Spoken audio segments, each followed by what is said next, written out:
Welcome back to the JCPod, partner with Stare Down Sports. Stare down greatness. Man, NFL draft behind us. WNBA starts May 16th.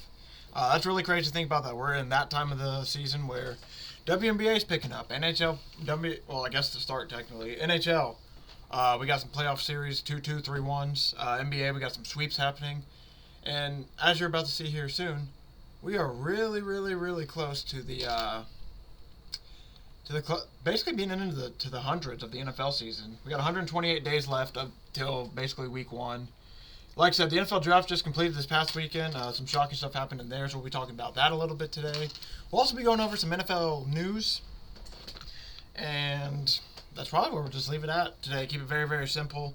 Don't think I'm going to talk too much NBA yet. I might save that for Thursday. Just basically because there's some series that might end tonight, and that basically gives me another day or two to have another few series in, just to give some final thoughts on series. Because I'll admit, I haven't watched every game of every single series, but I've at least kept up with. I've at least gone back, seen some highlights, gone back, looked at box scores, listened to podcasts. I've watched the games and talked about what they've seen. So I'll at least talk a little bit of NBA, but we're gonna save that for another episode. Because like I said today, there's some decently big NFL news that popped off. Funny enough, for example, this morning. Was writing an article, just placed it out about George Kittle being around San Francisco amid talks for contracts. Literally an hour and a half later, he signs a contract, becoming the highest paid tight end ever. So we'll talk a little bit about that. But that will be coming after we talk a little bit of NFL drafts, because I want to talk a little bit about the NFL draft. So we'll do that. We'll basically touch on round 1 today. I'll probably go over round 2 through 7 and finish it out probably Thursday, just because, gives me a little bit more time to fully collect my thoughts on all the other rounds, because I'll admit there's just a lot going on with the NFL draft. So without any further ado, let's go over the NFL draft. So I think, do we first start off with should I just start off with the Shedeur? We'll talk about the Shedeur thing to end it before we transition to some NFL news. Oh, prospects, I see now. Alright, so looking at round 1, obviously no shocker at all. Basically sounds like it's going to happen. Cam Ward goes number 1, followed by Travis Hunter. Not shocking that he went number 2, but this part was kind of shocking. Jacksonville trades up to get Travis Hunter, which was very, very shocking. But yeah, I was really shocked to see that the Jaguars come in and take Travis Hunter at 2. That's almost like a sign from them that if they're trading up in the draft, if they're traded up from 2 to 5, and if they would have stayed at 5, it sounds like they would have taken Teratoa McMillan or Ashton Genty. Them trading up to 2 kind of says hey, I mean, obviously Travis Hunter's a really good athlete and one of the best generational players in the draft, but that tells me that they have some confidence. Hey, we can actually might be able to make a run at this, or at the very least tells me that they aren't rebuilding, they're trying to go for it now, and it's gonna be interesting to see if they can get over the hump with Trevor Lawrence, because I think they give Trevor Lawrence 2 or 3 seasons, and if he doesn't do it, if it's two or 3 seasons from now, if it's basically the same thing that we've been seeing, I think that's when the Jacks start to turn their heads a little bit, start looking the other way, because Trevor Lawrence isn't Liam Cohen's guy. He might like him, but he's not Liam Cohen's guy, so I think eventually, if it doesn't start to work out, Liam Cohen will start going a different direction to kind of save his own job. And that's all assuming that the Cons know what they're doing in Jacksonville, which, from what we've seen so far, they seemingly have moments where they shine and it looks like they do, and then they have other moments where it's oh, geez, that's a problem. But moving forward, like I said, not mad about, sorry, that was weird. It was a little bit laggy for a minute, but now I think we're all good. Yeah, we're good. All right. Sorry for all the weird movements. It was lagging for a bit, so I had to make sure it caught back up. But yeah, so Travis Hunter went 2. Very not shocking at all. They needed a number 2 receiver and a number 1 cornerback. So the fact that they got both of those at the same time is pretty good. I'm assuming they said Hunter's going to be playing mainly offense to start out, but they definitely are going to put some packages in on defense. Very curious to see if he eventually converts to playing both sides of the ball. The only reason I would consider playing in both sides of the ball very early on is just from the fact that I don't know if he's going to stay in Jacksonville 5 years. I could be totally wrong. He could end up loving Jacksonville and want to stay there and be a lifer for Jacksonville, but based on the history that we've seen from the Jaguars and based on the history in the NFL, I would assume after his first contract, he might be gone. Unless they start to turn it around and he loves Trevor Lawrence. Or hell, maybe he even loves the area. He is a Florida boy, though, as well, I believe. I actually don't know about that one. Not 100% sure, but makes you wonder what he's gonna do. But I would love to play him both ways to start out. But I can also understand, like, when you get to the NFL, it starts to become a thing of like everyone's a superior athlete. So it then becomes the mental side of the game where it's like, all right, we got to take advantage here, and meeting time. How meeting times work with Travis Hunter. A lot of questions about that. So it's going to be just interesting to see how the Jaguars decide to use him. And it sucks that now as a Colts fan, I got to hate him twice a year. Really not looking forward to that because I loved watching him at Colorado. Absolutely loved watching him and was really hoping to get to root for him all 16. But I guess rooting for him, what was that, 15 out of the 17 games? That won't be too bad. Abdul Carter. No, he went number 3 to the Giants. Not shocking there. Will Campbell, number 4 to the Patriots. That's not too shocking either. Like both those moves for where they're at. And I love what Will Campbell said, basically coming out saying he's going to die for. He'd rather basically die than die to protect Drake May, which is, you love to hear that from one of your tackles, especially someone you're bringing in new. Mason Graham ends up going number 5 to the Browns, which is good pick for them. They have a lot of needs, so getting a tackle is not a horrible spot there. Ashton Jeanty ends up staying at number 6. With all the talk that was happening, I personally thought even too that, like, yeah, it sounds like they might be going away from the edge rusher, might be going away from the offensive lineman, the Raiders did, but nope, they stick with Jeanty where he was, and this is an offense that probably is going to be looking back to go to the old Raider way, so it's going to be a lot of defense, maybe a little bit of ground and pound the football. Ashton Jeanty's going to be perfect for that. Him and Brock Bowers immediately make that offense that much better. Now they're basically just like a wide receiver away, and it's going to be very interesting to see if they end up finding that wide receiver. Ooh, let's see if this makes it a little bit smoother. Number 7, Armand Membu went to the Jets. This wasn't too shocking. There's rumors about Tyler Warren going here. There was rumors about potentially offensive weapons, defensive. But basically, the closer you got to the draft, the more it sounded like if Membu's there, they're probably taking him. If not, they might go pass rusher. But ended up being Membu, which not a bad pick. Apparently, I think he's the offensive lineman with a. I think he has the most upside, but I think he also has a little bit more learning to do. So, because I think Kelvin is either Tyler Booker or Kelvin. I think it might be Kelvin Banks. I think Kelvin Banks is more of the solidified like tackle prospect, but Membu has a chance to be better. He just needs to have a little bit more go his way. So far, I think the pick that everyone's kind of been iffy on is the number 8 pick with Tedoroa McMillan. I think a lot of people are just like the love of the game aspect. Anybody had him. I think Todd McShay, for example, had him going anywhere from 5 in his draft to number 50.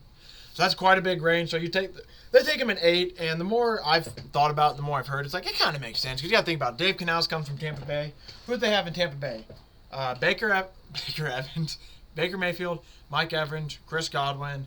I mean, I guess Kate Otten, but ended up with Bucky Irvin. So this is a thing where they started to get really deep on the outside. And first thing you think of when you think of the Tampa Bay Buccaneers, especially offensively as of late in the recent years, Mike Evans. This is basically their Mike Evans now. It's just going to be interesting to see how he converts over now. Because obviously, he's a volleyball player.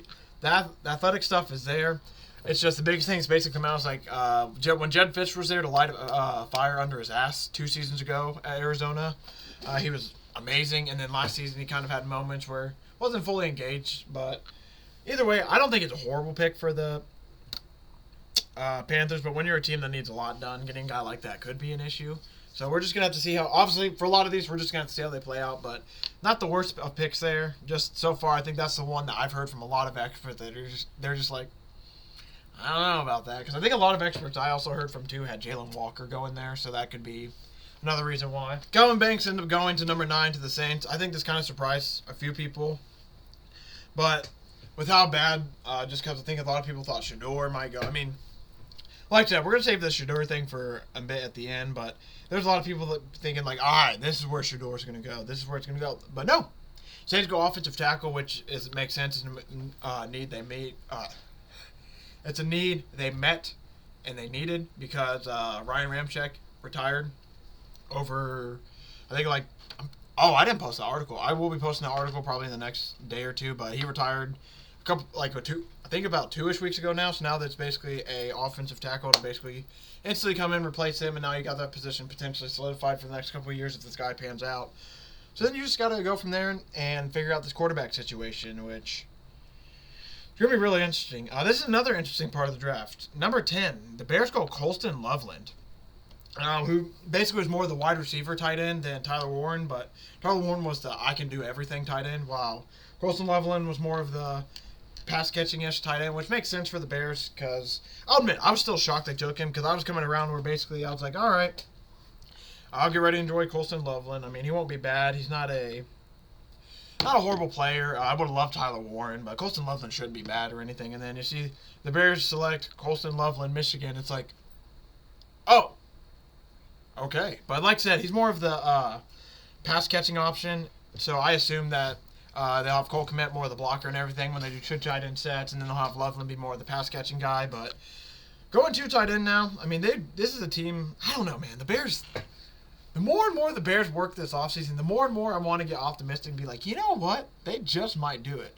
But I can't do it especially after the Jets last year. I think the Jets last year really taught me some lessons about, like, let them prove it to you at least for a season before you finally jump all in. Like, I'd rather be a season late than a season early, but, man, especially with there's some teams, especially like the Bears, I'd rather be like 2 or 3 seasons late joining in on them than the first right away, but...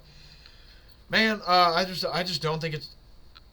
I just question the move because I like Tyler Warren a lot more than Colston Loveland, but I think both players were pretty good anyway, and I was trying to talk myself into both players anyway because of the Colts, so I can't hate it. Michael Williams, I thought he would go in the top 10. He ends up falling to 11, so pretty close, but as a guy who bet his over-under at 10.5 for his draft position. Damn. No, actually, I lied. I had Michael Williams be a top 10 pick and Kenneth Grant to be a top 30 pick. And, yeah, that just missed by that hook motherfucker. But Michael Williams, like I said, ends up going to 11. This is a guy that the 49ers wanted, so I think they're pretty happy about that. Tyler Booker ends up going to the Cowboys, which is much needed because of their offensive line position needs solidified. Kenneth Grant goes, I think, a little bit earlier than some people thought. He goes 13 to the Dolphins. I think a lot of people had him in the 20s, but Dolphins, they need to solidify their defensive tackle position anyway. Kenneth Grant, he was a guy, massive defensive tackle. He played on the other side of Mason Graham at Michigan. And he's basically, he has some pass rushing skill, and he's also a massive run stuffer in the middle. So I think it's going to be a good move for a Dolphins team that has one of those teams that has a good amount of moves they need to make. So I think it was a good pick by them. And then we get to my team now. It gets a guy that basically can do anything you want him to do. It's going to be awesome. Colts get Tyler Warren at number 14 overall. Very, very excited about this move. Very excited about the pick. I'm just excited to see for what he's going to do. And my biggest thing, I've told this to all my friends, I will repeat this until I'm blue in the face. I love this pick if Anthony Richardson can get him the ball. Well, Daniel Jones can get him the ball. But Tyler Warren, I think, has a lot of potential in the Colts offense. Last year, their tight end room got 39 receptions for about 300 yards and I think 1 to 2 touchdowns, max 3. I don't even know if they got 3 touchdowns, but 39 receptions for 320 yards. And we had 4 tight ends that played like good minutes last year. So this is a position the Colts have needed desperately. Now, if you look at their offense, I mean, the Colts have a sneaky good offense. They end up drafting DJ Giddens late, which I really love that move for them. So Colts running backs, now you got like Jonathan Taylor, DJ Giddens, Anthony Richardson, Daniel Jones is the quarterbacks, which usually you don't like saying the 2 deep for quarterbacks, but one of them are going to start. And then you got Michael Pittman. I mean, Ashton Doolin, I think is still there, but I know he's not the biggest name, but he's been a really, really solid Colt since he's been over. You got, like I said, Ashton Doolin, who is, like I said, that's more of a Colts name, but Colts, I think their offensive weapons have a chance to get, like I said, let me just, Jonathan Taylor, DJ Giddens, I'm just so excited. Jonathan Taylor, DJ Giddens, they picked up Khalil Herbert, too. I didn't even realize that. I kind of forgot about that. So between him, I would assume the running backs, they also have Salvin Ahmed from the Dolphins, but I'm assuming that the running back room has Jonathan Taylor, DJ Giddens, Tyler Goodson, Khalil Herbert. I'm assuming that's what the running back room is going to end up as. And then, Josh Downs, Michael Pittman, and then past that, Adonai Mitchell. I couldn't think of, who they draft last year. DJ Montgomery, I was actually really happy with last year. I hope he comes, I hope he plays a little bit more. And yeah, now they added Tyler Warren. They got Jelani Woods. Who knows what's going to happen with him at this point. They brought back Molly Cox, but the Colts are they're often. I've read some of those names out, and there's a lot of people who are like, you're excited about that.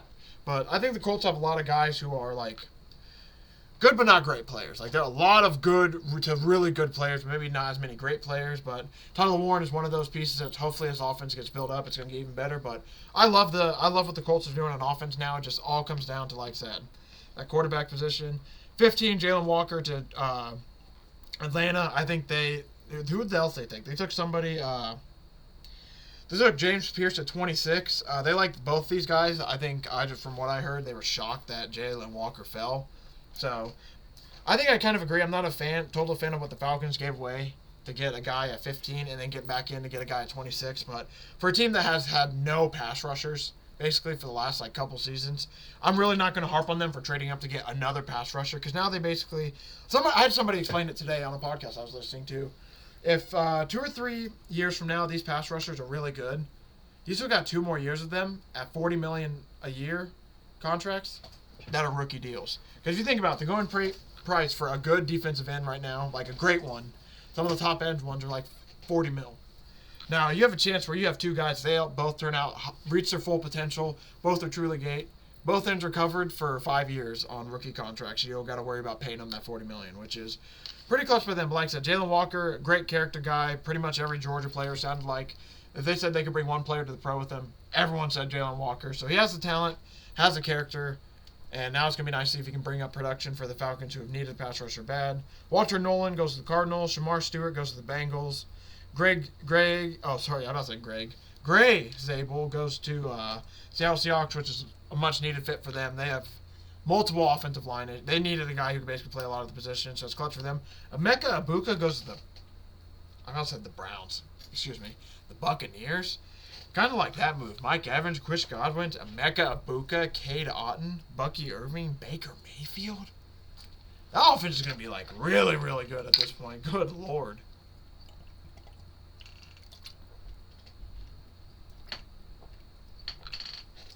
The offense is going to be a problem. Jahdae Barron is a cornerback. He ends up going to the Broncos.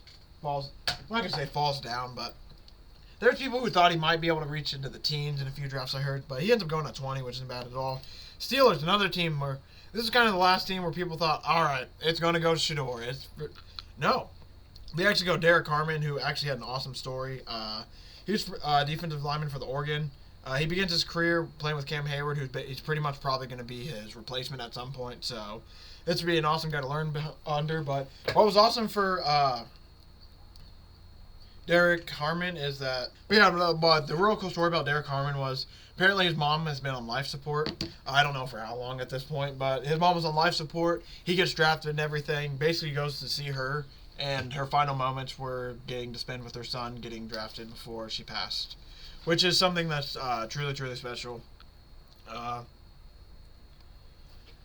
Truly special. Honestly, it's truly special when you see moments like that, because one of her last moments ever was hopefully a happy moment where she basically gets time with her son and gets to go with him, basically go on a happy note, like I said, because when we go, we all don't get to choose when we go, obviously, so getting a moment like that is just truly, truly awesome. And personally for me, having a mom who, I'm not going to say she's on life support or anything, it's not nearly that bad, but as a mom who has a very serious illness, very serious cancer, that she deals with anything, stories like this hit a little bit hard, closer to home, so just hearing something like that, really, really cool. It sounds like the Steelers are going to get a guy that, going to be, I know that obviously isn't going to make him a great player, but I think that's going to help. I think that's going to just build a little bit of more of an edge on that boy. Marion Hampton ends up going to 22 to the Chargers. Amazing pick. I think he's going to be a stud for them. He's going to be really good for them, I think, especially in that Harbaugh offense. Matthew Golden goes to the Packers at 23. This is the first time the Packers have drafted a wide receiver in the first round since they selected Javon Walker in 2002. I won't lie, this is about, I think Donovan Jackson was actually, I can't believe it. On draft night, I was actually watching the Pat McAfee show for their draft, and I ended up falling asleep right before the Jackson Dart pick, so that was kind of hilarious. But this Matthew Golden pick, it was awesome to watch it on the stage. Just watch Basically, because I think was it Gudikins, or I forget who came up, but somebody for the Packers came up, and it was just awesome for them to say, for the first time in 20-something years. And the crowd immediately erupts because it's like, oh, they're taking a wide receiver. And, yeah, this speed guy, he's going to be Matthew Golden being a speed. I think he's going to help out a lot, especially for a team that they love having speed, but Christian Watson can't stay on the field because of injuries. Donovan Jackson goes to the Vikings. I think offensive lineman draft's huge. Awesome. Love it. Jackson Dart, Giants trading up. A lot of people were like, are they going Shedeur? What are they doing here? They ended up going Jackson Dart. I don't have any opinions on this move just yet. But basically, from all the sounds of it, Jackson Dart was the guy the Giants wanted.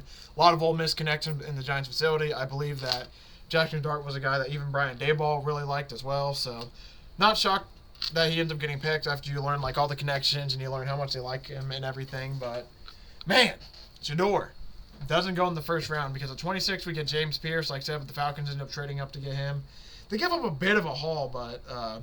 Like I said, we literally just talked about it. This is a position they needed really, really bad. The Rams love the fact that they got to trade back and get some picks, but this is a position the Falcons really need, so I'm not going to harp on them too much because if they end up having two studs, that's going to work out pretty well for them. The only issue is James Pierce is the guy with more of the character issues, so we're going to have to keep an eye to see if those end up becoming an issue in his career or not.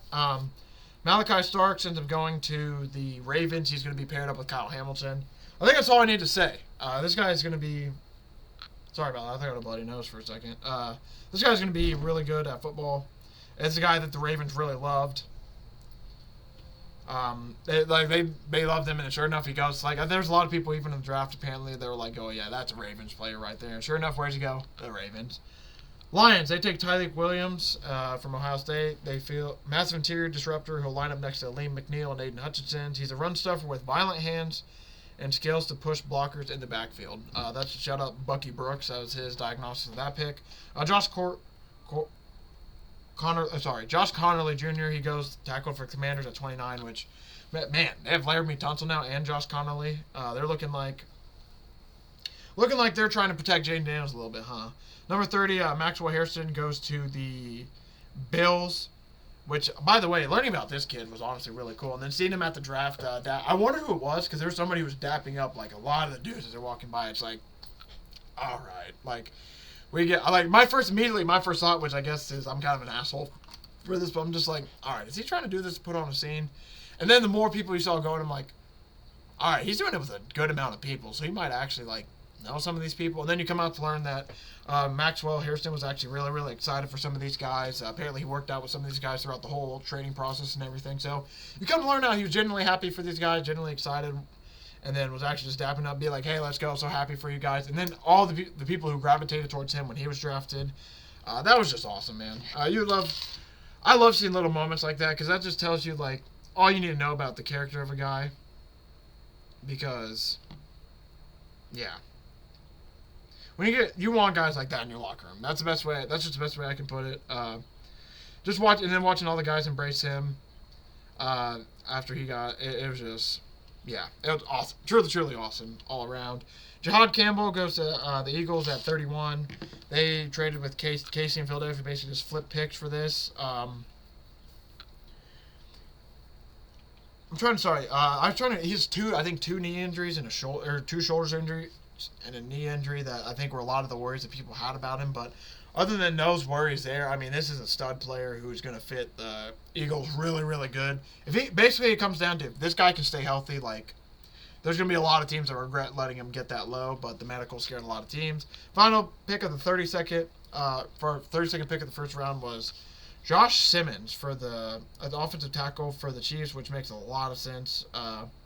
Simmons is this is from Bucky Brooks again, shout out. Simmons is the most talented tackle in this draft class and has the sheer ability to become a high-end performer under Andy Reid's tutelage.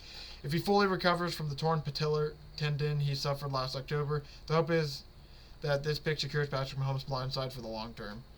So basically, he just has to, sounds like he has to heal up a little bit, obviously, but the Chiefs probably ended up getting their tackle. But yeah, that's basically the first round of the draft. Like I said, there's a lot of shocks, a lot of lineman picks, which is, for it seems like a lot of teams are starting to realize, like, yeah, we need to stay with running the football. Like, we can try to turn to fantasy football and just light it up, but we need to run the football, and we need to stop the run. And that's what a lot of teams are getting into.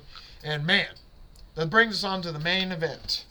Shedeur Sanders. Well, I guess that's in my main event before NFL news. Shedeur Sanders. But yes, that brings me to my point. Shedeur Sanders. Now, I'll admit, I'm not shocked that he ended up falling out of the first round. Just because, I'll admit, I still thought he would get drafted in the first round, but at the end of the day, I'm not too shocked because the more podcasts I listened to, the more stuff I heard, the more draft coverage I got into. But yeah, I just, overall, I'm not, like I said, more people I listened to, the more I heard, the more it just sounded like, all right, he's just not going first round. It's like, he's not going first round. If he is, it's going to be like super late. At the earliest, it's going to be the Pittsburgh pick.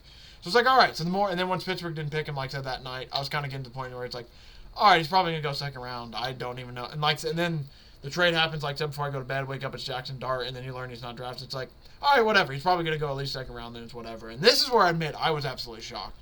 And it makes me truly wonder, like, am I missing something? Am I just, like, too big of a... Did I just enjoy him too much because he won me a lot of money? Being on Colorado, did the Colorado team just win me too much money? He doesn't go to the 5th round, and Dillon Gabriel goes in the 3rd ahead of him? I was just shocked. I was shocked that he fell down that far. Like, Tyler Schott goes in front of him. Dillon Gabriel, like that, goes in front of him. Jalen Milroe goes in front of him, which, at the end of the day, is nice for Shedeur now, because all the pressure goes off of him. He doesn't have to worry about anything, but I was shocked. Like, the Saints taking Tyler Schott over him, I was absolutely shocked by. Because not only are you dealing with... Derek Carr, who hasn't been healthy now for the last 1.5 seasons, going into back to last year, pretty much going into this, counting this season as a season. For the last season and a half, basically, he's been hurt. Now you got Tyler Schott, who's basically only played 1 year in college and dealt with a lot of injuries over his 6 to 7 years in college. And like I said, I was just, all this is going through my head, like, why is Shedeur not getting drafted? Like, did I miss something? Is it the film? Like, I know they said stuff about the traits, like he doesn't have the strongest arm, he's not the most athletic, he runs himself into sacks, all this other stuff, but it just made me wonder. I was just truly shocked that Shedeur ended up falling that late. Like I said, I wasn't shocked that he wasn't a first rounder, because it makes sense he kind of dropped out of there, especially when the more you heard about, like, yeah, this draft, like, the number 1 guy in this draft is like the 6, 7, 8 to 15 in the last draft. So you started hearing stuff like that, and then it's just like, all right, makes sense that he went a little bit lower. But to go in the 5th, like, I don't know. Is it because of what his dad's been doing? Is it because they're trying to prove a point? I really don't know. And that's where it just comes, it just makes me wonder. It just comes to make me wonder, like, what made Shedeur fall down that bad? Was his draft meetings that bad? Did he just go into meetings and not, like, did he have just kind of, F it, who cares attitude? Did he just not have the X's and O's mental part of it down? Like, it's truly made me wonder. So I'm excited for the Shedeur Sanders career, because first off, I think that's a guy, I don't know if he stays with Cleveland now. I would assume he'd be a guy who wants to move on, but who's going to be Cleveland's quarterback, man? You got Kenny Pickett, Joe Flacco, you got Deshaun Watson, you got Shedeur Sanders, you got Dillon Gabriel. I mean, they just got quarterbacks out the ass. And my buddy, shout out Jaron, who's a Steelers fan, he's just like, man, they're really trying to make the Steelers get Aaron Rodgers, huh? And that's just sitting there, it's like, yeah, really seems like it. Because, I mean, shit, the Browns have like 15 quarterbacks on their roster. Who knows who's going to end up starting? But I was really happy to see Shedeur get drafted, obviously, and all that, just because for the kid, man, it's probably has to suck to basically hear from everyone you're going first round. And then I'm not even going to go on about the whole prank call thing that happened. It's kids being kids, man. That's basically what I put it up to. College kids just being, I mean, how did they get this? I'll admit, the part where if you're Jeff Ulbrich and you gave away the number, or if you're one of these other guys and you gave the number away, it's like, that's a little bit like, come on now. But if it's just kids getting it, and it's just like, and then it's just like, all right, whatever. Because I'll admit, I just don't want to get too big into it, because I don't want to read too much into it. It's kids who called and said, hey, you're getting drafted here. Just kidding, ha ha ha ha. And then they get exposed on the internet for it. So, I mean, I feel like the internet did its job exposing them for that. But it's just like one of those things. It's like, probably shouldn't do it. Probably not, like, come on, man, that's not cool. But at the same time, it's like, I'm not going to harp on it too much. Because thankfully, for sure, like I said, he does end up getting drafted. And now he just has all these chips slowly building on his shoulders. So I think we're going to see some of the best of Shedeur, because now it's like kind of humbling for him too. Now it's like, hey, you're gonna be a first rounder. Nope. Now you go in the 5th behind all these other quarterbacks, and it's just like, hey, just prove them wrong prove them wrong, Shedeur. So like I said, I don't know who the Browns' starting quarterback's gonna be, but that's gonna be an interesting battle. That's 2 vets and Kenny Pickett, Joe Flacco, and then I guess 3 if you count Deshaun Watson. But with his retorn Achilles, I don't even know if we're gonna be seeing him this year. So it's basically comes down to 2 vets and then Dillon Gabriel and Shedeur Sanders. But yeah, that's going to do it for basically the draft stuff I wanted to talk about now. Pretty much for the rest of this, we're going to go over some NFL news real quick. And there's just some stuff I want to talk about. This might not be too long. Could be 15 minutes, could be 5 minutes. There's just a few NFL stories we haven't touched on since the last couple weeks that might be worth it. Packers are evaluating all options with Jair Alexander, which sounds like they might. He's apparently put on the trade block, like I said, early in April, but it sounds like they might not even trade him now. They might just end up keeping him. They could end up releasing him, which might be. I think they're going to lean more towards the release than the keeping, but we're going to have to see what happens with that situation. Apparently, the Cowboys discussed potentially getting George Pickens from the Steelers, but he's brought up in trade talks, but obviously nothing came through. That would have been really, really interesting if George Pickens would have ended up. Makes you wonder if they did that move, what other moves would have been made in return, because Steelers were entertaining inquiries about Pickens. I don't know what they would have gotten in return, but man, now with him and DK Metcalf, who's going to throw them the ball? George Kittle, he gets a 4-year extension worth $76.4 million. It's an average of $19.1 million a year, which makes him now the highest paid tight end in NFL history, especially annually. It's funny. I love the little petty games they play because Trey McBride signed a deal earlier this offseason for $19 million. So George Kittle, what's he do? $19.1 million, just to be $100K above. Just the little petty thing the agents do. Like, let's just get just a little bit more. But yeah, now the highest paid tight end go George Kittle, 19.1. Trey McBride, 19. Travis Kelce, 17.12. TJ Hawkinson, 16.5. And Dallas Goedert, and $14.25 million. But shout out to George Kittle. The 49ers have moved on from a lot of people this offseason, and he is one of their studs. What some would say the heart and soul of the 49ers at this point, so it's good job by them to keep him on, and not only that, but sign him back, especially when, like I said, it was reported last Friday that they weren't fully sure what was going to happen, but he ends up coming back.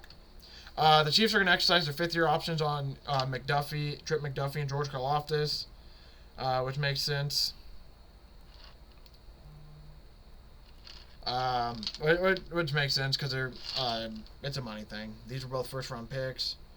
Both of them, McDuffie is $13.6 million, while George Karlaftis is around $15.2 million. It makes sense because they're trying to get him on the cheapest deal possible as they try to rebuild the offensive line and rebuild the offense around Mahomes. Because eventually, I was about to say, once they finish this offense, they're immediately going to have to start going back to the defense because, some of these picks are starting to get a little bit older and all that, so. Man, Shedeur Sanders apparently the top-selling jersey from the 2025 NFL Draft. And when Travis Hunter, Cam Ward, then Shedeur Sanders, number 3. So shout out to that boy, Shedeur. The Browns are signing Deontay Johnson. Man, I think he's been on every AFC North team now at this point. I think the only ones he's missing is the Bengals. Shout out to this comment. I think it's hilarious. This guy is an embarrassment to the word overhype. I think that's kind of funny, but at the same time, he's been a weird story. It sounds like he's just had some locker room issues because he's just started to bounce around from a lot of teams. So, playing with a good amount of talent, it's just for whatever reason, it's not worked out any place he's been. The Cowboys are interested in the Amari Cooper reunion. Derek Carr says, I have an MRI report to prove the shoulder injury. I don't know why people would think it's fake or something. It's an MRI report to prove, it's New Orleans Saints quarterback publicly addressed injured shoulder.